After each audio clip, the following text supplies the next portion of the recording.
Donald Trump, President of the United States, decided to name people he's going to punish next in an unhinged post. Here it is. Now, according to Atlanta Black Star, President Donald Trump's latest online rant is sparking outrage, accusations of openly committing, quote, another impeachable offense. I'll come back to that in a moment. In a fiery post shared on Truth Social, Trump once again mixed political threats with personal insults. But this time his words carried an unmistakable message about who he plans to target next and how he plans to do so. Early Friday morning, Trump boasted he would block federal funds for New York City if Democratic mayoral nominee, Mr. Mandani, who is running for mayor, hopefully he wins, will prove to be one of the best things to ever happen. So Trump wrote on September 29th, adding, quote, he is going to have problems with Washington like no mayor in the history of our once great city. Remember, he needs the money from me. We'll come back to that as well. Trump says he needs the money from me as president in order to fulfill all of his fake communist promises. He won't be getting any of it. So what's the point of voting for him? Trump says. He continues, this ideology has failed always for thousands of years. It will fail again. And that's guaranteed. President DJ T. Keep that picture up. If the ideology is so adverse to common sense, normative thinking, the goodwill of people, why is he winning? Why do people prefer him than individuals who think like you? And two, obviously, not your money. It's our money. MAGA is afraid to remind you of that. It is our money. And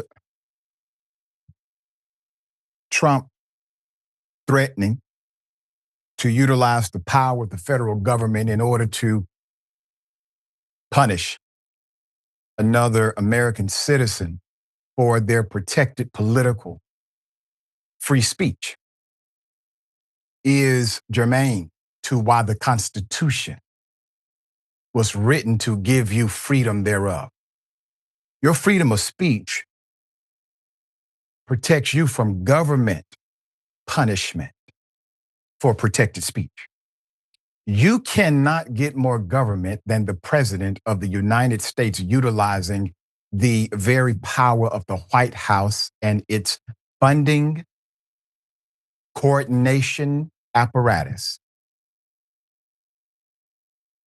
How does this pan out? There's a lot more. The uproar highlights the legal and political risk of Trump's statement. While presidents hold a wide discretion over federal priorities, legal scholars have long warned that weaponizing funding against political opponents would be an absolute abuse of power on the grounds for impeachment. Whether Trump's latest remarks amounts to an impeachable abuse of power may depend less on legal interpretation and more on the political realities of Congress, where impeachment can only advance with partisan majorities. Now, if you want to talk impeachment, the last person you need to discuss it with is a legal scholar, because impeachment is not a legal or statutory proceeding. As a matter of fact, what you are impeached for is typically broad language contextualized in the US Constitution that just fits. It can be a statute behind it, but that's not the same forum. So while we're talking about impeachable offenses, Trump has threatened to utilize the power of the White House. The reality is he's already done it when he took over DC. He has already done it when he decided to utilize the great power of the White House to bring in bloggers and lie about Epstein. All of these are abuses, every single one of them. But because nobody checked them at 1, 2, 3, or 4, he is now telling you it is no longer your money. It's his money. He would do with his money as he sees fit. Every New Yorker, regardless of political affiliation, should be outraged. And every person, including myself, should understand that his statement is a proxy to the nation contextualized through New York. As far as other political targets, let's get to them. Federal judge. A federal judge in Oregon issued a new and broader order on Sunday night to halt Trump from deploying any more National Guard troops, regardless of their state of origin, to Oregon, Illinois, elsewhere. As Democratic governors resisting the president warned of a frightening escalation in his authoritarian tendencies, U.S. District Judge Karen J. Emmergott, who on Saturday ruled that Trump could not lawfully federalize National Guard troops from California or deploy to Portland, Oregon, issued a second order after Trump mobilized 400 National Guard troops out of Texas with the blessing of the Republican governor, Greg Abbott, to deploy instead. This is an attempt to color within the lines in a way. But Texas has been breaking the law for a long time. The governor doesn't give a damn. The attorney general, if he was an AG, would be in prison now because of the previous indictment and investigation. So that's what you have there. Now, California Democratic Governor Gavin Newsom, whose administration challenged the order to send California soldiers, applauded the ruling after calling Trump's effort to send the Texas troops, quote, a breathtaking abuse of the law and power by the president of the United States, end quote. Quote, America is on the brink of martial law, said Newsom. Do not be silent. One correction, Governor. It's already here. Martial law and definition, utilizing your military force as domestic police. Your domestic police, they have rules. Your local police, they have rules too. Does that make them not your local police? Illinois Governor J.B. Pritzker, also a Democrat, issued a stark warning about Trump's efforts to send soldiers to Chicago, where ramped up immigration enforcement raids have rolled the city and terrorized the community into a frenzy. Quote, we must now start calling this what it is. Trump's invasion, said Pritzker. It started with federal agents. It will soon include deploying federalized members of the National Guard against our wishes. And it will now involve sending another state's military troops. Mr. Pritzker singled out a late night Border Patrol raid last week at an apartment building in Chicago's South Side. When video taken by bystanders showed residents of the building restrained with zip ties. We covered that. Federal agents were, quote, just picking up people who are brown and black and then checking their credentials. The governor said, he added, quote, they are the ones that are making it a war zone. They need to get out of Chicago if they're going to focus on the worst of the worst, which is what the president said they were going to do. Put up the governor again, Jordan.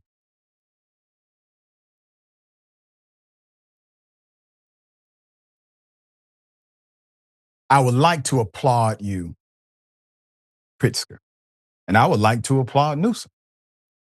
But I can't applaud any of this without saying the truth, the obvious truth. You have the authority to arrest federal agents in your state. Case law backs it. U.S. Supreme Court has upheld it. Case in point, Red Dog, City of Atlanta. Federal agents did what they believed was unlawful. They arrested them. Yes. State troopers, Georgia, arrested federal agents. And it was upheld. These are your citizens. I'm just saying an option that most people believe probably doesn't exist, which is the fact that you have a law enforcement agency as well. You have command also. It's an infrastructure. You are the executive of that state, as Trump is the executive of the federal government. Just a thought. In an effort to fight back, Chicago Mayor Brandon Johnson, his brother has been attempting to do his best, signed an executive order creating, quote, ICE-free zones across the city. Johnson's order, which took effect immediately, bars federal immigration authorities from using city-owned properties, including parking lots and vacant spaces, as staging areas for immigration enforcement. Keep our dear brother up. That's step one. It's a remarkable move. It's an executive order. Executive orders do not carry the force of law from the mayor's desk, unfortunately. However, executive orders are able to become statutory law in the city by way of council support, which then would mean you must have enforcement to the infraction. And if they violate an actual law, they can be arrested for violating the law. Is anybody pushing, Mr. Mayor, for your executive order to become a felony statute in your city? Because if not, they're going to ignore it. I love you all too much to not say something. Judges won't save democracy. It takes us all, every single one of us, me included, Senator Nina Turner included. Senator, thoughts here? No, thanks, Dr. Richey, and I love how you just laid that out and also gave these governors and the mayor, and big ups to Mayor Brandon Johnson, who's under enormous amount of pressure trying to do this thing. Just thank you for laying out what they could be doing. Hopefully their teams are watching this, or they're watching this, and they will take your advice. This is a president gone wild. I mean, really, it is. When it comes to what he's doing to Mandami, I mean, obviously, when he says the ideology will fail, what ideology is that? One that recognizes the economic pain points of the people who live in New York City? Is he talking about that ideology, Doc? I don't get it. The one that recognizes these tariffs and how they are making everything more expensive for the American people. The fact that we don't have universal health care, the fact that people can't afford to pay their rent or their mortgage or their car note. There was a poll conducted, and it asked people that 3 number one stressors that American people have laid out for them is shelter, jobs, and paying for food. Wow. Stress. I mean, and they asked them that question in that way. And so I don't understand what the president of the United States is talking about. And if he was so sure that this was not going to work, then why are you all up in Mandami's business and the business of the people voting in the city of New York? Just let it go. Go ahead and let the voters already decided in the primary. And then, Mayor Adams has gotten out of the race, Doc. They're trying to consolidate to make sure that the candidate that the president wants to see win gets to win. So now they're trying to rig it in that way. And then the three co-branches of government, I tell you, it seems as though, now some of them lower court judges are doing what they can, but this president is banking on it going all the way to United States Supreme Court, because that court, the configuration right now, has been made in his image. But Dr. Richey, the abdication of their responsibility on these other two branches of government, the Congress done fell down, and I don't care about whether you in his party or not.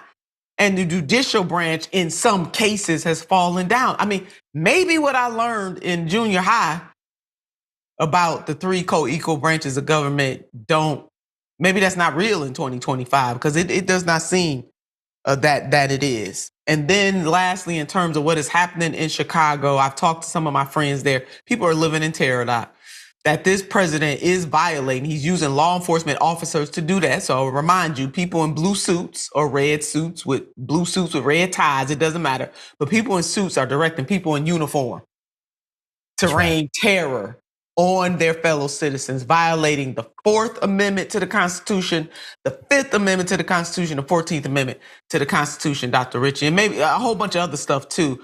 But this is quite stunningly shameful, and this president does not care. And so unless the other branches of government step up, I don't know, Doc. I mean, it seems like he's getting away with this stuff so far. Well, it seems as if he is. He continues to push the envelope as we said he would.